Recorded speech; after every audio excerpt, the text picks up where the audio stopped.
Hi class. Before I get started on my speech, I just have to let you know that it's really hard for me to talk.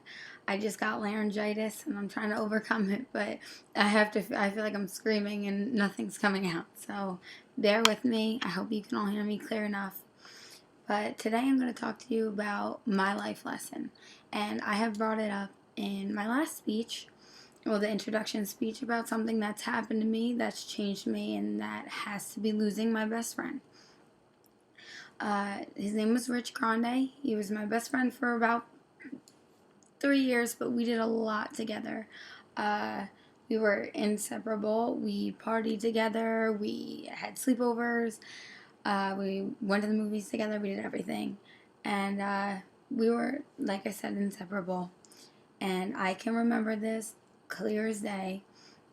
I was laying in my bed. I was just waking up from a nap. I got a call from a weird number, so I picked it up, and they said that Rich was electrocuted on the job. He was a lineman. So when I first heard that, I was so in shock. It was someone I wasn't very close to, so I didn't believe them. I was like, why would you say something like that? Like, that's messed up.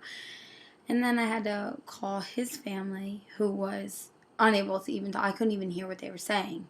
So I hung up the phone. I just threw it. I was angry. I was emotional. My parents came running up to me asking what's wrong, and I couldn't spit anything out. Like, I couldn't tell them what happened. And when I finally told them, they were so in shock. They're like, you don't know if it's true yet. Just wait till you find out if it's true. Maybe someone's just making that up. I had went on my Facebook account and saw "Rest in Peace Rich" all the way down my newsfeed, so I could not believe it.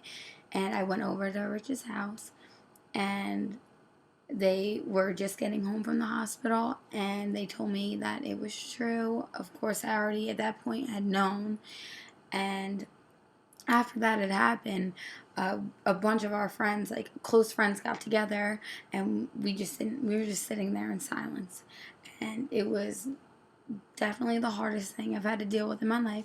Prior to that, I lost my dog. And I don't know if any of you have a dog or have lost a dog, but it was heartbreaking for me. It was a dog I had my whole life. And I thought that was the worst thing that could happen to me until I lost my best friend. And like, we all got really close, and I didn't have anyone to really explain my situation to. He had a bunch of friends. Everyone loved him, but we were a different type of close. Like, we talked about everything, and I had no one to go to that understood my perspective. So I would talk to everybody and help them overcome what they were feeling, and they liked that. They always had me to call, and I helped them. And eventually my parents thought that I should go to counseling and I should talk, which I did, and it helped me so much, being able to get it all off my chest.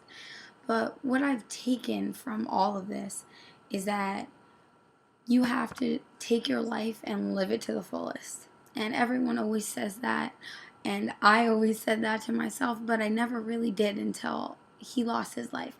He has a brother, and both his parents are still together. His brother's only 16 years old and has to grow up without his older brother as an only child. And I'm always there for him. And after all of it happened, what I realized is that Rich really did die a great man. Everyone loved him. You have nothing bad to say. He got his degree. He went to Brookdale, and then he was working as a lineman. That's what he loved. That's what he wanted. And now, after all of it, me getting distant and then coming close with my friends and being able to get my degree now so I can graduate and do what I love, because that's what's most important. Another thing is, it brought me closer with my family.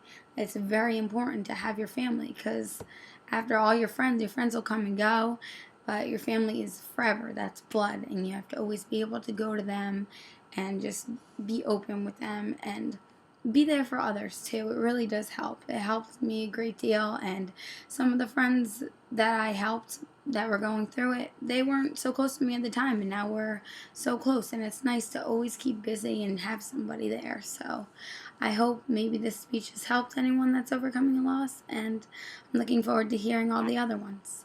Thank you guys. Have a good day.